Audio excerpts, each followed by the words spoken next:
Amén. Entonces, tema número 5 y penúltimo de esta serie, antes de la cruz.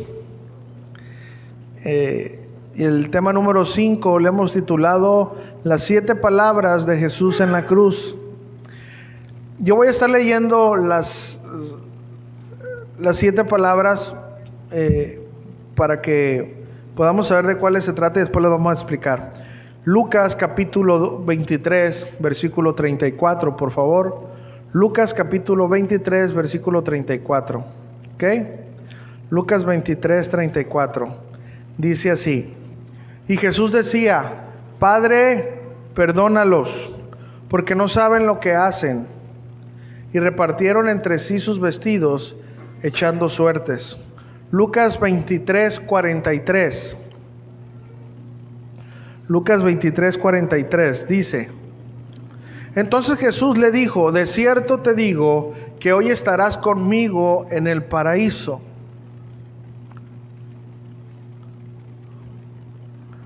Lucas capítulo 19, versículo 26 y 27. Lucas capítulo 19, versículo 26 y 27.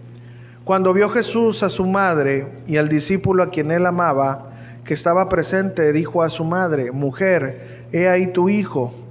Después dijo al discípulo: he ahí tu madre. Y desde aquella hora el discípulo la recibió en su casa. Mateo capítulo 27, versículo 46. Mateo capítulo 27, versículo 46 dice: cerca de la hora novena, Jesús clamó a gran voz, diciendo: Elí, Elí, lama sabactani. Esto es: Dios mío, ¿por qué me has desamparado? Juan capítulo 19, versículo 28.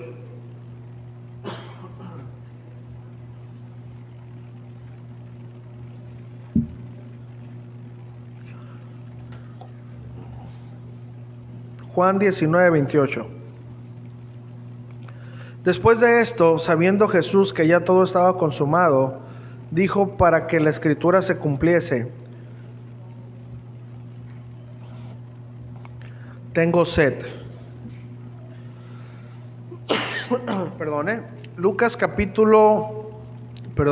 Juan capítulo 19, 30.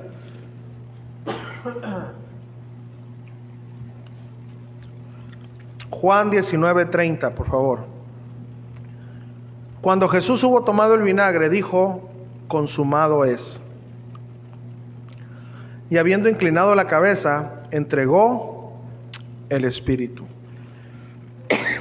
¿Por qué no damos gracias al Señor? Padre, te damos gracias una vez más, Señor. Gracias por esta preciosa participación en memoria de ti, de la Santa Cena. Gracias por aprender qué significa y el propósito. Gracias por aprender acerca de la crucifixión, Señor. Hoy vamos a aprender estas 7 palabras que tú dijiste en la cruz. Ayúdame, Señor, y haz que por medio de tu Santo Espíritu, Señor, pueda haber una actitud de respeto y de poner atención a estas palabras, Señor. En nombre de Jesús te doy gracias y decimos amén. Perdón,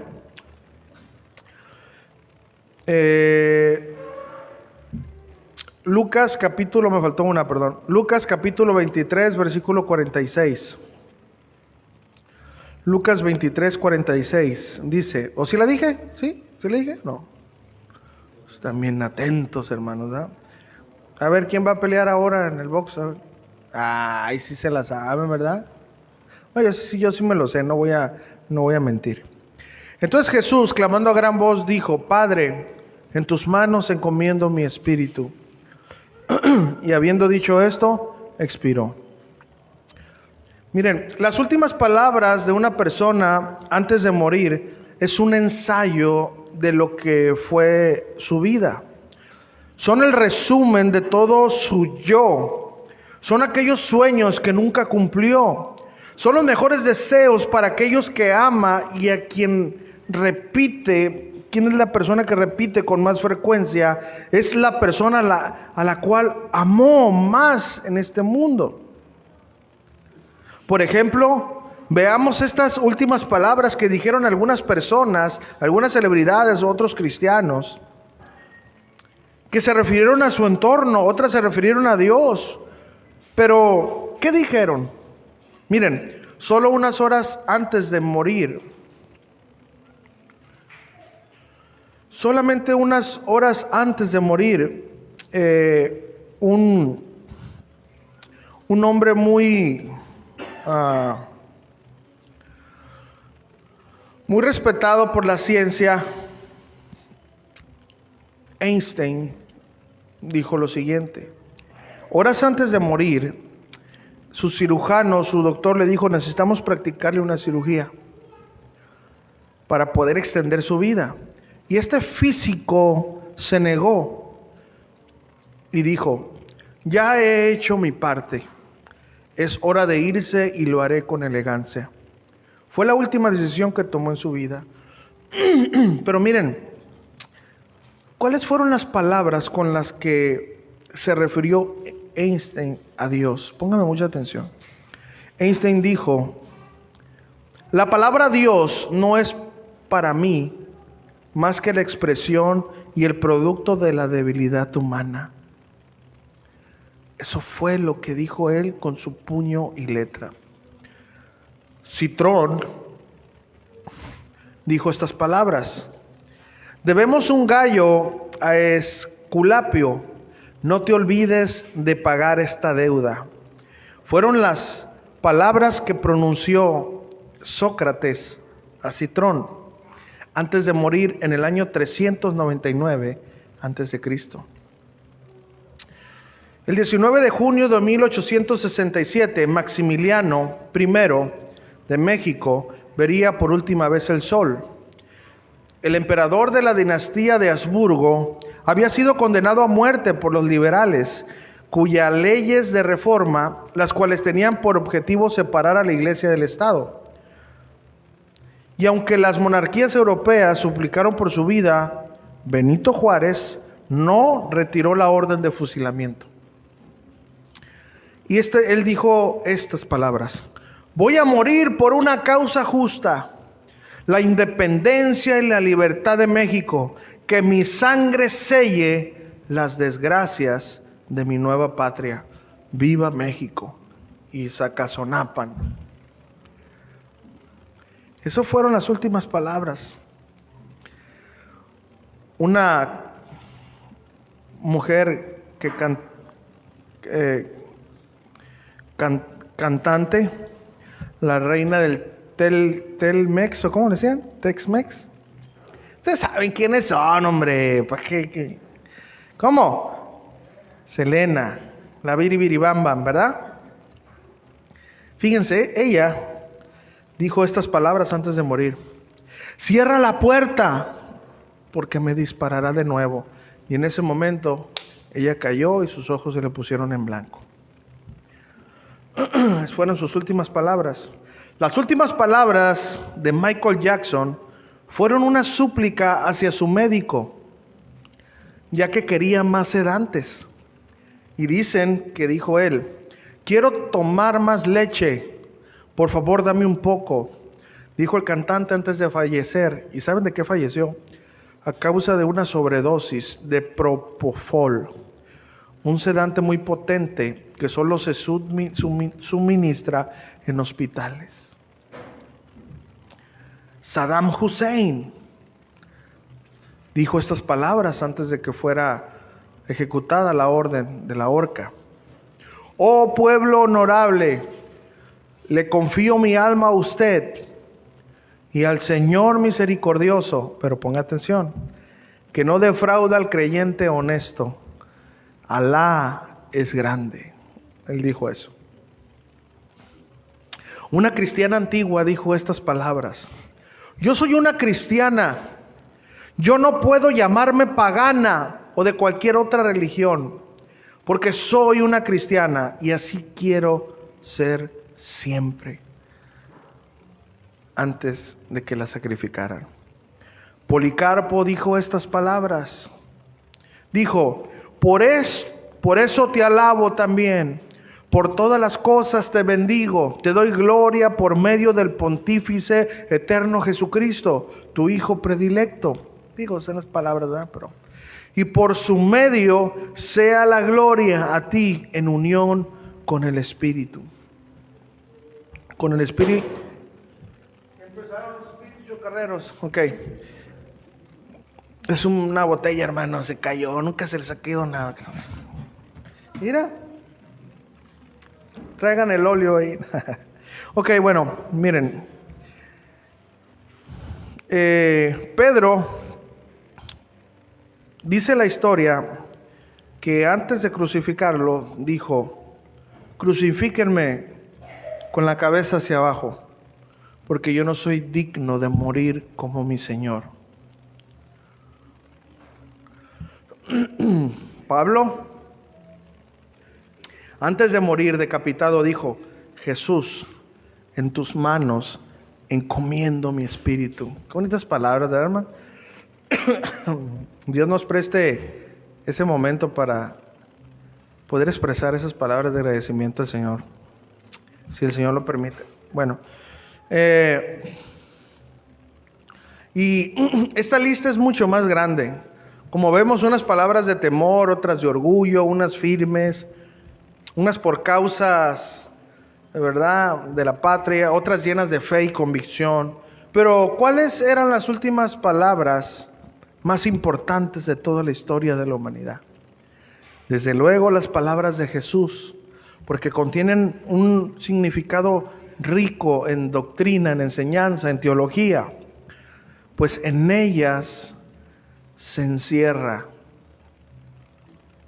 el propósito del Dios hombre hacia la humanidad. Y vamos a estudiar una por una. La palabra número 1, Lucas capítulo 23, versículo 34, dice así. Y Jesús decía, Padre, perdónalos porque no saben lo que hacen. Y repartieron entre sí sus vestidos echando suertes.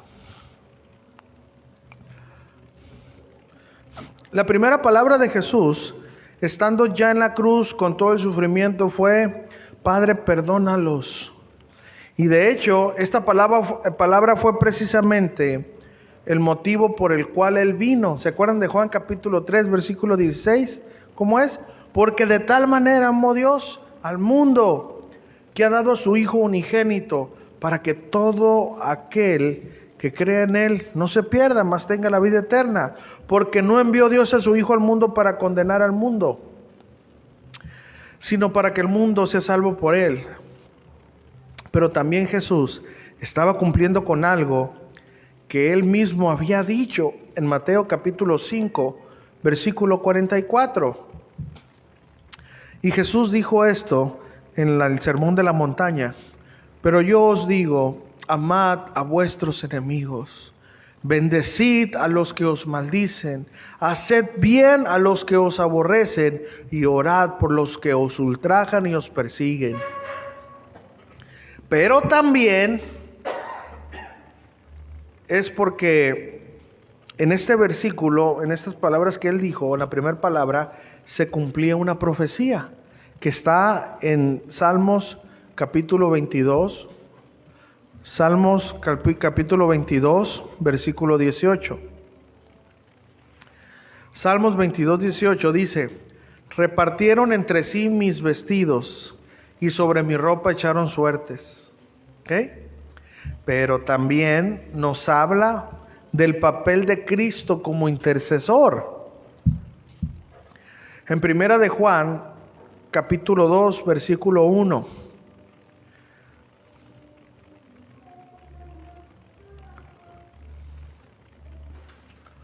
Primera de Juan, capítulo 2, versículo 1, dice, hijitos míos, estas cosas os escribo para que no pequéis.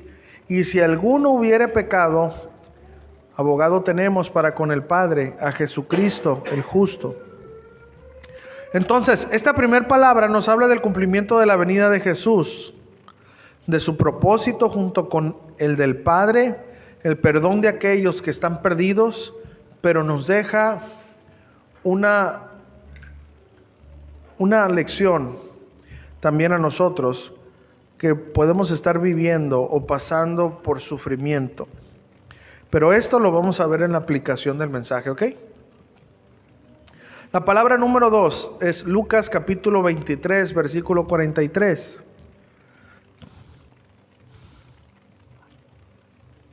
Entonces Jesús le dijo: de cierto te digo que hoy estarás conmigo en el paraíso. Hoy estarás conmigo en el paraíso. Esta, la segunda palabra de Jesús en la cruz, es la promesa más grande que debe de producir fe y agradecimiento en nuestro interior. Sabemos la historia de este ladrón, pero en un momento bastó para que Jesús le diera su perdón. Y es una afirmación de a dónde van las almas al morir. Escuchen esto. Hay denominaciones que creen o enseñan acerca del sueño del alma. Es decir, que no hay nada después de la muerte, que solo estaremos dormidos. Y esta es una de las más grandes trampas del enemigo, para vivir como cada quien quiera. Al cabo no pasa nada. Por ejemplo, ellos sacan estos tipos de versículos. Eclesiastés capítulo 9, versículo 1.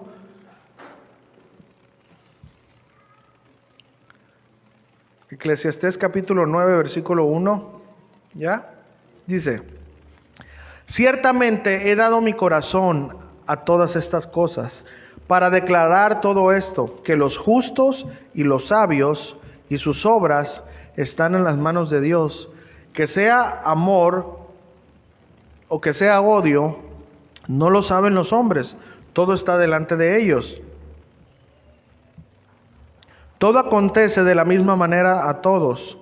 Un mismo suceso ocurre al justo y al impío, al bueno, al impío, al bueno, al impío y al no impío, al que sacrifica y al que no sacrifica, como al bueno, así al que peca, al que jura, como al que teme el juramento.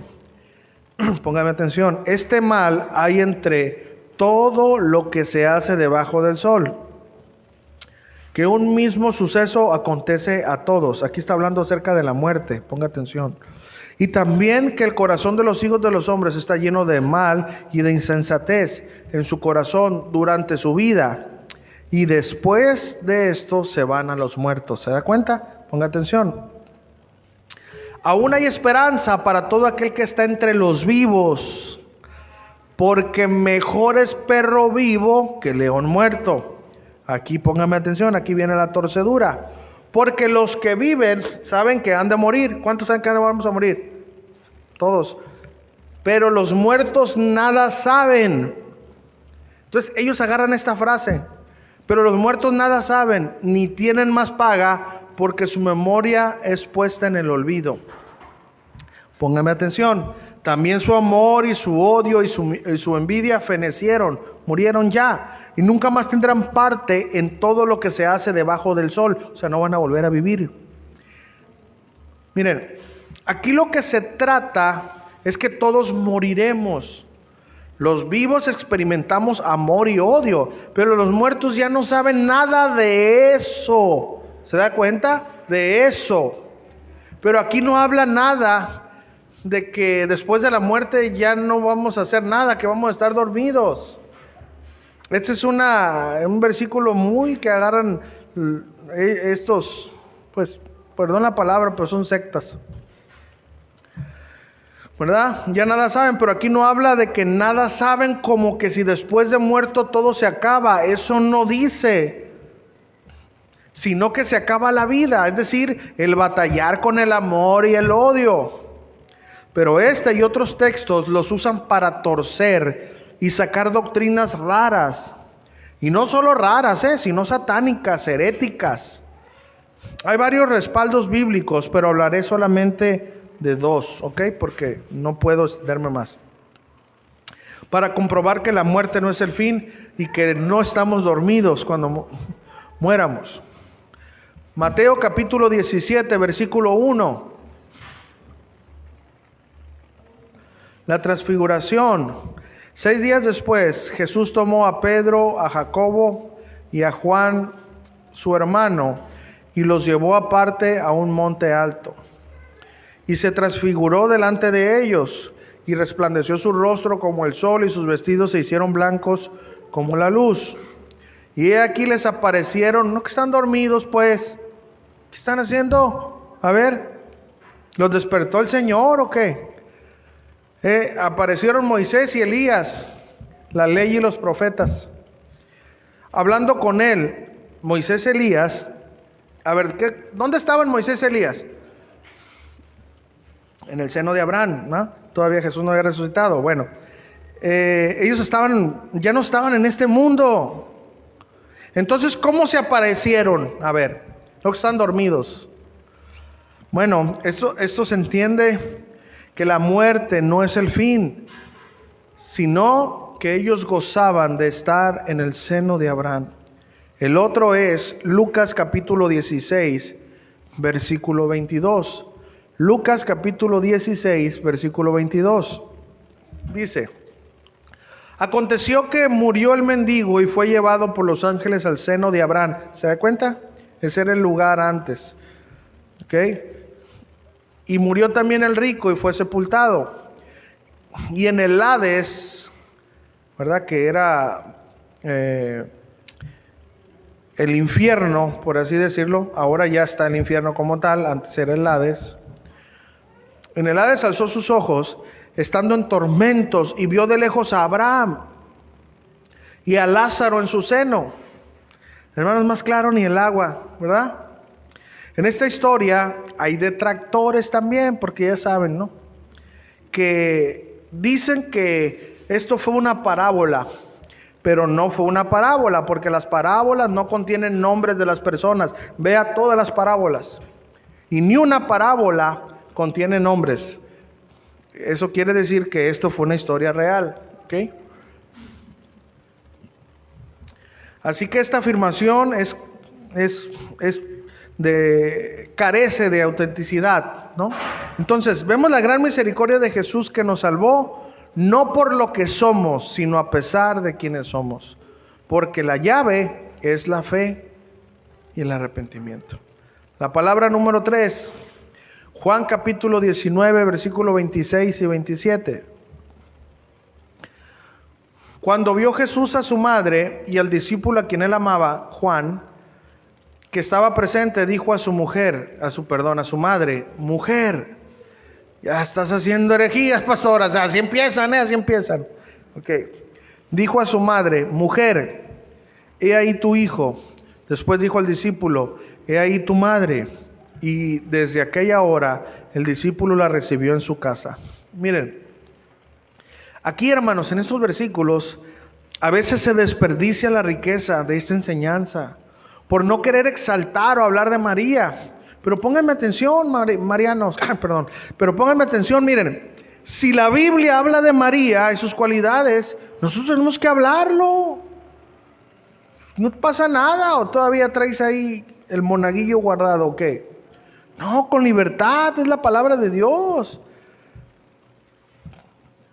La palabra de Dios para nuestra enseñanza, pero debemos de entender estas palabras, escúchame bien, en el contexto bíblico, teológico y en el contexto acerca de la divinidad de Jesús. Si no lo entendemos así, nos perdemos.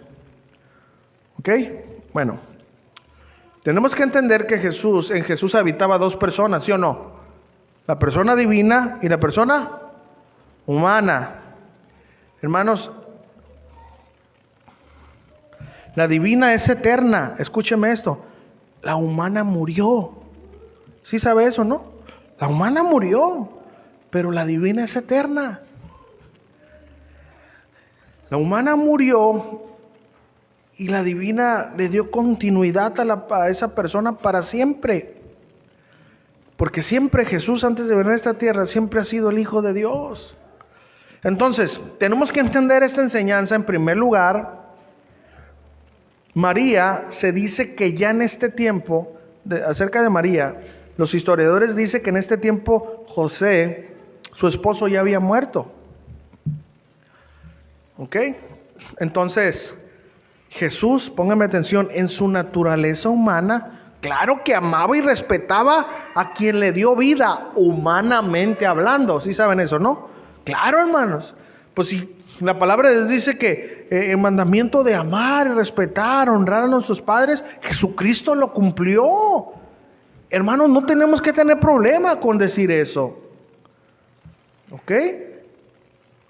Él honró a quien lo había cuidado, a quien lo había visto crecer y quien vio, póngame atención, vio todo su sufrimiento. Porque Miriam, María, ella miró eso. Todo el sufrimiento lo miró. ¿Cómo no compadecerse Jesús de María? Pero veamos la declaración que debe de ayudarnos a entender. En la Escritura le dice mujer, no le dice madre. Muchos pueden pensar, y si María tenía otros hijos, ¿por qué no se los encargó a ellos? ¿Por qué a Juan? Bueno, en primer lugar, porque no estaban ahí, ¿ok? De hecho, la Biblia dice que Santiago, el hermano del Señor, no creía en Jesús hasta que Jesús resucitó. Juan capítulo 7, versículo 3.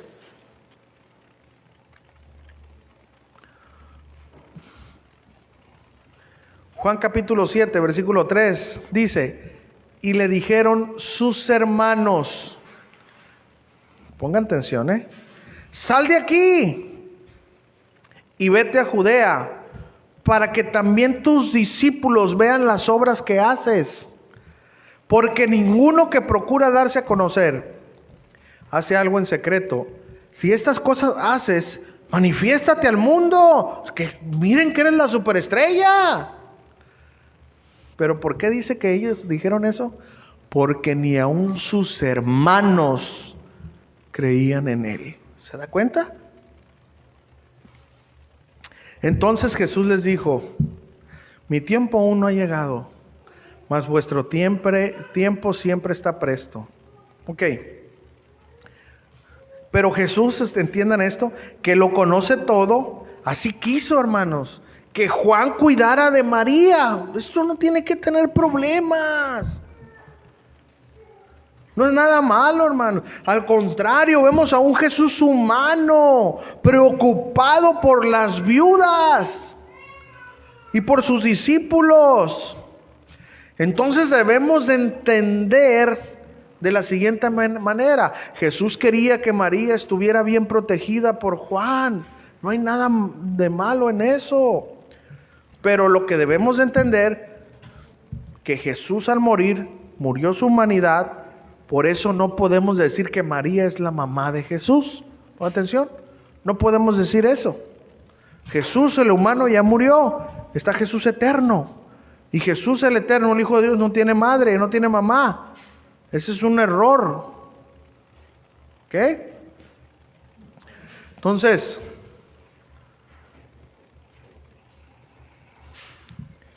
no podemos decir eso, ¿verdad? Si no fue la mamá de Jesús cuando estuvo aquí en la tierra, hermanos, vemos, bueno, voy a leer todo el, porque no, ok.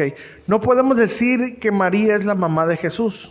Si no fue la mamá de Jesús cuando estuvo aquí en la tierra, vemos cómo podemos entender las cosas sin agredir la divinidad de Jesús. Es decir, la mamá de Jesús solamente fue en el tiempo donde Jesús estuvo con vida. Después de que Jesús resucitó, ya no es la mamá de Jesús. ¿Ok? Eso tenemos que entenderlo para no agredir la divinidad de Jesús. ¿Ok? Entonces, podemos pues entender que Jesús es compasivo con el sufrimiento de los demás, incluyendo sus seres queridos cercanos, ¿verdad? Jesús no fue candil de la calle y oscuridad de su casa. No, hermanos. ¿Entendimos este punto? ¿Sí? Tampoco vaya a poner una foto ahí de María, ay, porque María está con Juan. No. Pero tiene que entender el por qué pasó esto, porque la religión de donde usted y yo salimos, aquí es una declaración donde a ella la ponen en un lugar muy diferente y no debe de ser así, hermanos. Si bien Jesús es compasivo con los demás, primeramente con los de su familia, no podemos otorgarle un lugar donde Jesús no la puso. Váyase usted a todos los escritos, nunca se dice que Jesús le dijo madre en este lugar, le dijo mujer. ¿Ok? Ponga mucha atención en eso. Ok, la palabra número 4, Mateo capítulo 27, versículo 46. Mateo capítulo 27, versículo 46, dice: cerca de la hora novena, a las 3 de la tarde, Jesús clamó a gran voz diciendo: Elí, Elí, lama sabactani. Esto es: Dios mío, ¿por qué me has desamparado? Esta siguiente palabra, escuchen, al no entenderla en su contexto, ¿qué contexto es aquí? Aquí tenemos que entender el contexto profético. Se puede llegar a una mala interpretación. Recordemos que cualquier palabra la debemos de entender en su contexto. Y si su contexto inmediato no nos arroja la interpretación, debemos de hacerlo en su contexto más amplio. Y tenemos que ver si esa palabra es parte de alguna profecía o es parte de alguna doctrina. Eso es un contexto más profundo. Y si en dado caso ni así batallamos, tenemos que buscar en toda la Biblia. Por ejemplo, en su contexto más cercano, vemos un Jesús que sufre, pero no reniega de su Padre. No, en su contexto no reniega de su Padre. Jesús dijo más adelante: en tus manos encomiendo mi espíritu. ¿Se da cuenta? Es decir, mi confianza está en ti. Recíbeme. Aquí ya nos arroja algo de luz. Okay. Para interpretarlo bien, veamos más acerca del contexto de un sacrificio. Okay. Porque Jesús fue un sacrificio, ¿no? ¿Sí o no? ¿Sí? ¿Ya se quieren ir o qué? Me voy a tardar más, ¿eh? ¿Jesús era un sacrificio, sí o no? Ok. Entonces tenemos que ver esta palabra en el contexto del sacrificio. Porque Jesús estaba siendo sacrificado. Miren, un cordero, al ser sacrificado, ¿qué hace? ¿Se ríe? No, gime de dolor. Jesús fue el cordero que gimió de dolor. Así como aquel cordero que en manos del que lo sacrificaba gime, aquí también podemos entender un poco más. Pero para entender esta parte debemos de ir a la profecía que hablaba de estas palabras, para así cobrar la idea central de estas palabras de Jesús. Salmo capítulo 22, versículo 1.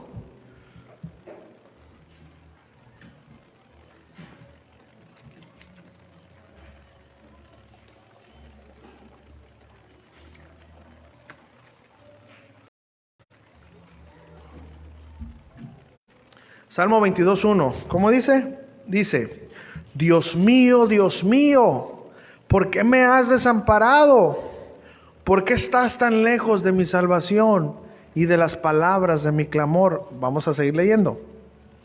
Dios mío, clamo de día y no respondes, y de noche y no hay para mí reposo. Ahora lea el 3. Pero tú eres santo, tú que habitas entre las alabanzas de Israel. En ti esperaron nuestros padres, esperaron y tú los libraste. Clamaron a ti, fueron librados, confiaron en ti, no fueron avergonzados. Ahora ya entendimos esta profecía en su contexto. Vemos entonces estas palabras en este contexto y vemos que sí es un clamor, pero póngame atención, pero lleno de confianza, lleno de fe, unas palabras que declaraban una victoria ante la angustia. Y así es como debemos de entender esta cuarta palabra de Jesús, unas palabras de angustia que anticipaban una victoria. Y la prueba está en que así fue. Porque después de la angustia fue una victoria. ¿Sí o no, hermanos? ¿Sí? Ok. Palabra número 5. Juan capítulo 19, 28. Después de esto, sabiendo Jesús que ya todo estaba consumado, dijo, para que se cumpliese la escritura, para que la escritura se cumpliese, tengo sed. Esta otra palabra, tengo sed, también tiene su enseñanza para nosotros. Y aquí una vez más debemos de entender esta expresión en el contexto del ser humano, en el contexto de la profecía. Primero, ¿qué vemos? Bueno, que humanamente Jesús tenía sed o no, después de todo lo que ha pasado. Pues claro, estaba deshidratado y con poca sangre en su cuerpo. Él sí necesitaba agua, pero esa no es la interpretación principal. Vemos que también es una profecía. Salmos 22, capítulo 15. Salmos 22, capítulo 15. Dice, como un tiesto se secó mi vigor y mi lengua se pegó a mi paladar. Me has puesto en polvo de la muerte. Ahora acompáñeme a Salmos 69. Salmos 69. Ay, ¿qué dijeron? Por si no leyeron la Biblia, Salmos 69, 21. Fíjense lo que dice. 69, 21. Me pusieron además hiel por comida. ¿Se acuerdan cuando dieron vinagre? Y en mi sed me dieron a beber vinagre. ¿Se dan cuenta, hermanos? Cómo lo cumplió todo perfectamente. Vemos que una profecía que se estaba cumpliendo.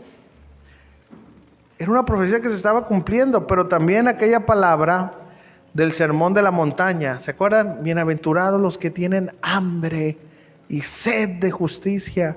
Jesús, aún que sí necesitaba agua, tenía una sed, que era hacer la voluntad de su Padre. Esa era la sed que Jesús tenía. Esa voluntad que cumpliera la satisfacción de Dios. Era más esa sed de la justicia de Dios que su sed natural. ¿Entendimos esta quinta palabra? Ahora vamos a la sexta palabra. Juan 19, 30.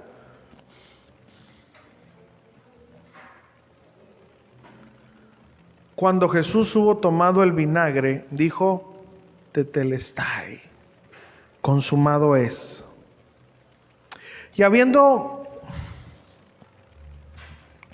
inclinado la cabeza, entregó el espíritu. Esta otra palabra, consumado es, quiere decir, he terminado, todo está cumplido. La serpiente ha sido muerta, ha sido herida en la cabeza, ¿verdad? Isaías 53:10. Con todo eso, Jehová quiso quebrantarlo, sujetándole a padecimiento. Cuando haya puesto su vida en expiación por el pecado, verá linaje, vivirá por largos días, y la voluntad de Jehová será en su mano prosperada. La obra de Jesús se había cumplido. Esta palabra es como cuando terminamos un trabajo y decimos, ya terminé. Pero con la gran diferencia que este trabajo terminado fue hecho por todos. Este trabajo que Jesús hizo fue por todos. Primariamente por obediencia al Padre y después por amor a nosotros. El Cordero había sido sacrificado. Esto es lo que significa esta palabra. Es la palabra que el enemigo jamás quería escuchar. La consumación del sacrificio de Jesús es la victoria ante el pecado. ¿Entendimos esto, hermanos? La séptima y última palabra, Lucas 23:46. Entonces Jesús, clamando a gran voz, dijo, Padre, en tus manos encomiendo mi espíritu. Y habiendo dicho esto, expiró. Fíjense, las últimas palabras del Hijo de Dios fueron, Padre, en tus manos encomiendo mi espíritu. Literalmente estas fueron las últimas palabras que Jesús pronunció. En ellas se concentra quién fue su padre. Fue la persona que llenó su vida. Fue su pasión, fue su despertar y su acostar. Fue su mejor amigo, en quien confió su eternidad. Pero también fue una profecía cumplida. Salmo capítulo 31, 5. Salmos capítulo 31, 5. Dice: en tu mano encomiendo mi espíritu. Tú me has redimido, oh Jehová, Dios de verdad. Y si vemos el significado de estas palabras, es una declaración de confianza. Entonces Jesús estaba diciendo: Padre, tú me has dado la victoria. En ti confía mi alma. Mi Dios eres tú, Dios verdadero. Y lo podemos confirmar al ver el sacrificio de Jesús siendo aceptado por el Padre. El Padre le resucitó, dando así la victoria ante la muerte y aceptando el sacrificio de Jesús. Son las palabras de Jesús diciendo: desde que nací para hacer tu voluntad. Hoy mi vida ha terminado, empieza mi eternidad una vez más. La retomo a tu lado como antes de venir al mundo. Era esta palabra, es como cuando le dices a tu esposa o tus seres queridos: nos vemos en un momento o nos vemos en la tarde. Jesús es lo que estaba diciendo: en tus manos encomiendo mi espíritu. Conclusión: estas 7 palabras que Jesús nos dejó como un gran tesoro, en ellas eran encerradas las doctrinas bíblicas fundamentales en las que debemos de caminar. El perdón, hermanos, es una doctrina que debemos de vivir. Jesús dijo que si no perdonamos a los hombres sus pecados, nuestro Padre tampoco nos perdonará. La enseñanza acerca de la vida eterna, es decir, que después de morir heredaremos la vida eterna, el reino de Dios, es decir, estaremos con Jesús. Es una doctrina fundamental. La tercera, acerca del cuidado a los demás, nos habla de amar al prójimo como a nosotros mismos. La cuarta enseñanza nos enseña acerca de confiar en Dios en todo momento, aún en los peores, como en la angustia. Jesús estaba angustiado: ¿por qué me has desamparado? Aquí nos habla de la confianza que debemos de tener en Dios. Y la quinta enseñanza nos habla acerca de cuál es la más grande necesidad que debemos de tener. Y no es la necesidad de agua, sino la necesidad de la justicia de Dios, la necesidad de la obediencia a Dios. La sexta palabra o sexta enseñanza nos habla de la obra que Jesús había completado, es decir, el sustituto vicario de Cristo, que Jesús tomó el lugar de nosotros y terminó el sacrificio que el hombre necesitaba para ser perdonado. Y por último, la séptima enseñanza, séptima palabra de Jesús en la cruz, nos habla de que la vida no se termina con la muerte, como muchas enseñanzas así lo dicen. No, al contrario, Jesús está en el cielo esperando a sus hijos. Por eso Salmo 116, versículo 15 dice: estimada es a los ojos de Jehová la muerte de sus santos.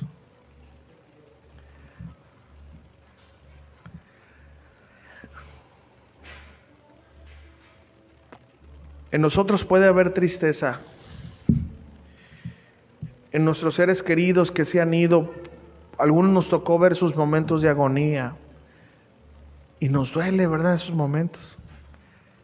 Pero al expirar, esa persona fue trasladada, y todavía más tiernamente dice la Biblia que Dios manda ángeles por el alma y se la llevan directito a la presencia de Jesús. Esa alma jamás vuelve a sufrir. Ok, aplicación. Estas 7 palabras, aparte que admiramos el gran corazón de Jesús y su comunión íntima con el Padre, pues el Padre fue el centro de su oración, ¿verdad? ¿Sí o no? El centro de la oración de Jesús, de las 7 palabras, fueron el Padre. Y hacia Él se dirigió todas las veces, excepto cuando se lo encargó, ¿verdad? Esto nos deja una lección práctica para imitar. Número 1, el Padre perdona a los que no saben lo que hacen. Nos enseña a orar por nuestros enemigos y por cualquiera que nos cause mal. Pero también orar por aquellos hermanos que en alguna ocasión nos ofenden o se han portado mal o se han apartado por su debilidad y andan haciendo cosas que ofenden a Dios. Aprendamos a orar por ellos y que nuestra preocupación sea que Dios les perdone, porque no saben en verdad lo que hacen. El ofenderte a ti es algo tan grave.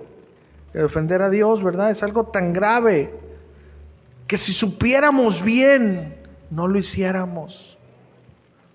Por eso, esta primera palabra es pedir perdón antes de hacer otra cosa. La segunda palabra es: hoy estarás conmigo en el paraíso. Y ya vimos el significado. Pero para nuestra aplicación es: nunca es demasiado tarde. Un segundo basta cuando alguien es sincero con Dios. Por eso, aún con aquellos a los que nosotros consideramos descalificados, nunca dejemos de compartir el mensaje de salvación, de reconciliación, porque la salvación no depende de lo que es el hombre, sino en el poder de Dios para salvación. Nunca es demasiado tarde, hermano.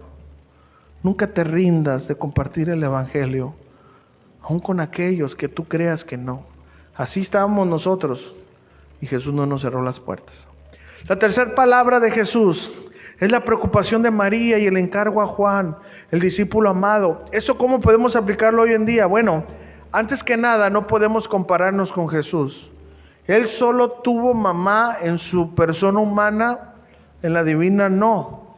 Nosotros tenemos una sola naturaleza, ¿verdad? Hablando, no somos divinos, para que me entiendan, ¿verdad? Jesús, ¿verdad?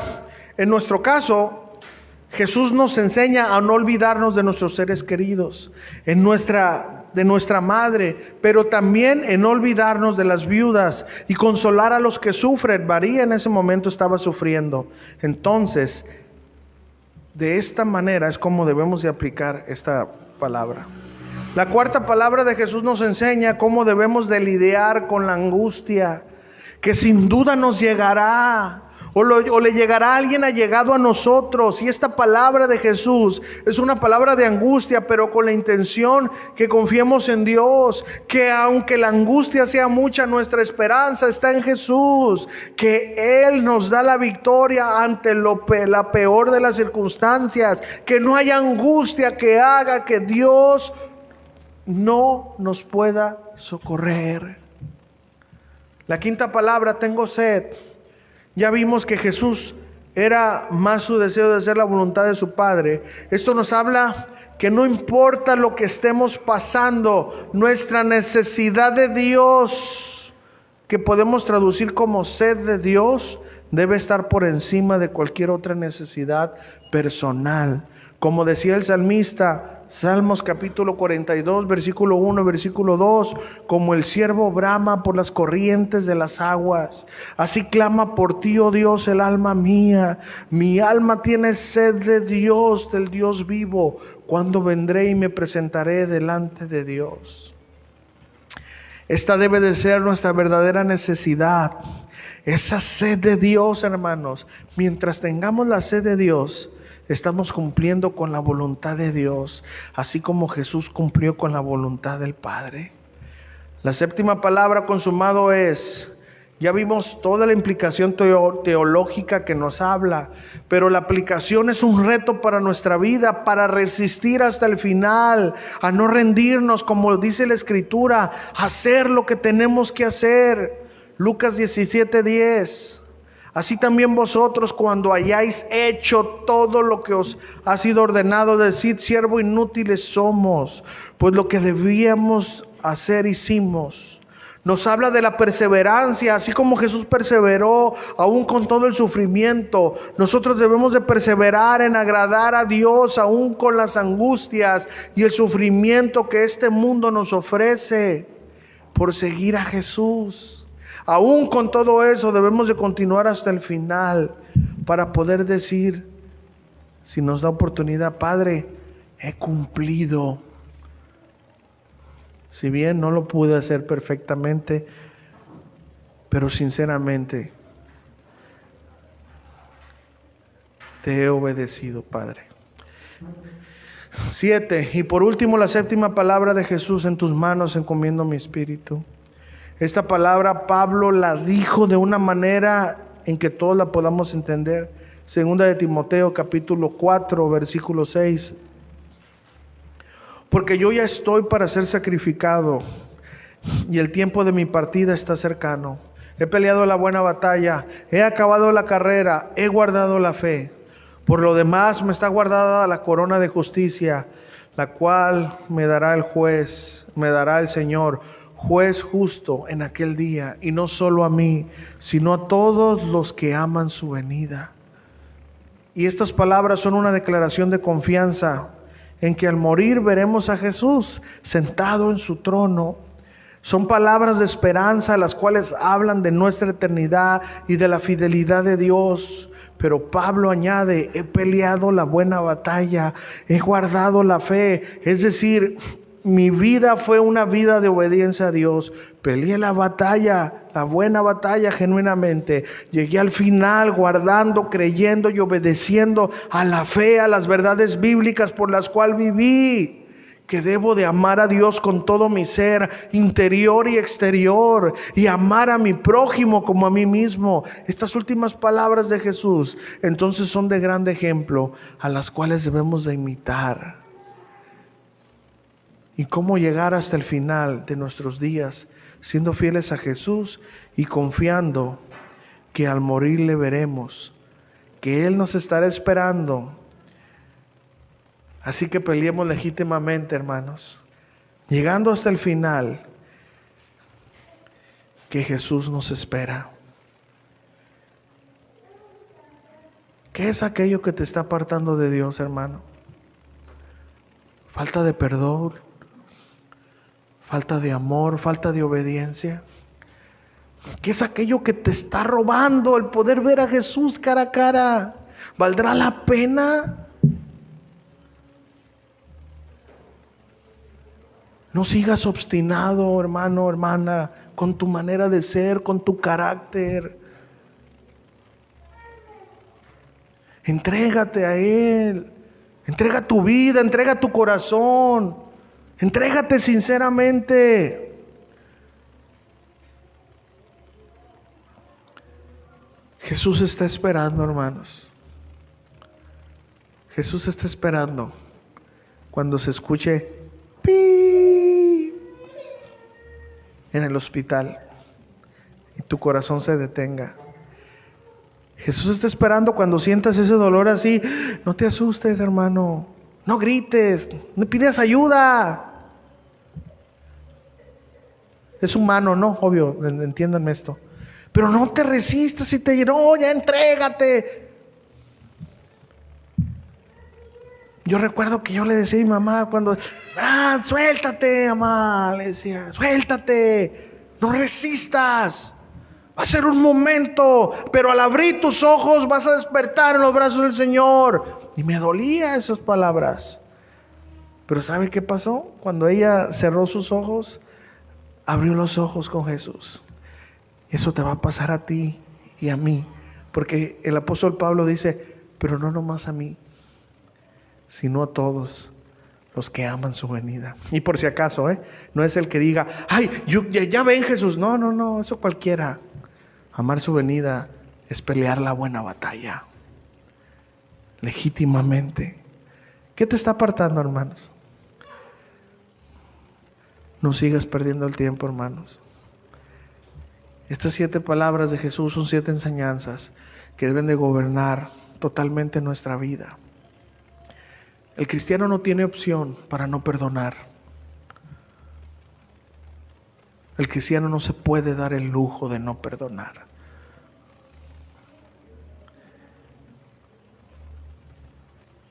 El cristiano debe de confiar en que nuestra vida verdaderamente está en las manos de Dios. Hasta entonces, hermano, tú vas a poder decir: yo soy un cristiano. Cuando tu vida esté así, hermanos, en las manos de Dios, cuando no te preocupes, cuando descansas en Él. ¿Tú estás viviendo esa vida, hermano? Si no, te invito a que en esta noche tú puedas decirle: Señor, quiero vivir esa vida, una vida de confianza en ti y no en mí. Quiero dejar de confiar en mí y quiero confiar en ti. Nunca creas que por medio de ti la salvación se puede otorgar, porque en ese momento es una salvación endeble. Pero si tú crees que tu salvación depende del sacrificio de Cristo en la cruz y te arrepientes de toda tu maldad y clamas a Jesús misericordia, una de las palabras fue: de cierto te digo que hoy estarás conmigo en el paraíso. Es decir, acepto a todo aquel que se arrepienta de su maldad. Padre, te doy gracias por tus palabras, Señor. Gracias por tus palabras de vida, de esperanza. Estas 7 palabras encierran, Señor, toda una enseñanza que es el todo del hombre. Y nos enseñas con tu vida que aún en los peores momentos se debe de perdonar. Aún en los peores momentos debemos de confiar en ti. Aún en los peores momentos debemos de amar a nuestro prójimo como a nosotros mismos. Aún en nuestros peores momentos nos debe de ganar la sed y el hambre de la justicia tuya. Aún en los peores momentos tenemos que llegar hasta el final, hasta decir: consumado es. Señor, terminé mi carrera, hasta aquí llegué, pero corrí legítimamente. Padre, yo oro que tú obres en los corazones de mis hermanos. No sabemos el tiempo que nos queda, Señor, pero sí sabemos que los días son malos, que por haberse multiplicado la maldad, el amor de muchos se enfriará. Oh Señor, que estas palabras en la cruz nos enseñen que tú eres el centro de nuestra vida. Oh mi Señor Jesús, eres el gran ejemplo a seguir. El centro de tu vida era nuestro Padre Dios. Oh mi Jesús, te doy gracias por tu fidelidad. Gracias por dejarme esta enseñanza aún en los peores momentos, en tus momentos de agonía. Oh Jesús, qué grande amor. Nosotros cuando nos enfermamos corremos al doctor. Y digo, no es malo, pues somos seres humanos. Pero tú sabías que tu vida, mi Señor, estaba en las manos de Dios. Y no te resististe. Fuiste fiel hasta la muerte. Y no pensaste en ti ni en tu dolor. Pensaste en lo que hoy, después de 2000 años, más de 2000 años, en Mexicali, Baja California, en la avenida Baja California,